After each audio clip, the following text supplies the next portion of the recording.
Sidang putusan banding terdakwa kasus korupsi pada tata niaga komoditas timah Harvey Muiz digelar di Pengadilan Tinggi Jakarta, Kamis 13 Februari 2025.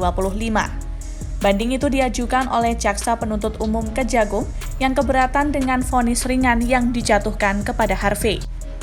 Awalnya, Kejagung telah menuntut Harvey dihukum 12 tahun penjara, namun ia hanya mendapat hukuman 6,5 tahun penjara.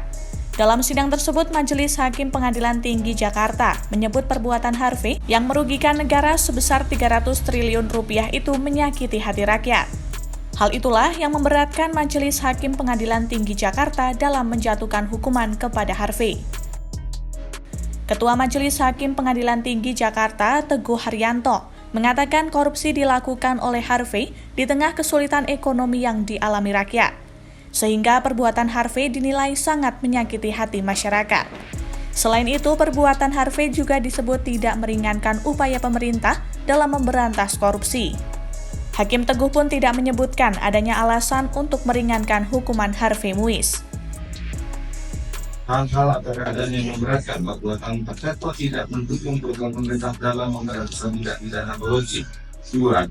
Perbuatan terdakwa sangatlah menyakiti hati rakyat di saat ekonomi susah. Terdakwa melakukan tindak pidana korupsi.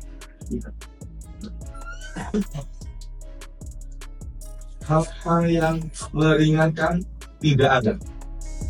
Sebelumnya, Hakim Teguh menyebut Harvey Muiz terbukti bersalah atas tindak pidana korupsi dan pencucian uang secara bersamaan.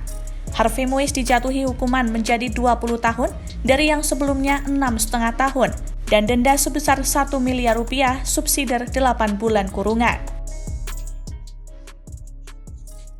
Menjatuhkan pidana kepada ia terdakwa Harvey Muiz dengan pidana penjara selama 20 tahun dan denda sebesar 1 miliar rupiah dengan ketentuan apabila denda tersebut tidak dibayar akan diganti dengan pidana kurungan selama 8 bulan. Majelis Hakim juga menambah hukuman pidana pengganti dari 210 miliar menjadi 420 miliar rupiah. Apabila denda itu tidak dibayarkan dalam waktu 1 bulan usai keputusan pengadilan, maka harta benda Harvey akan diambil negara.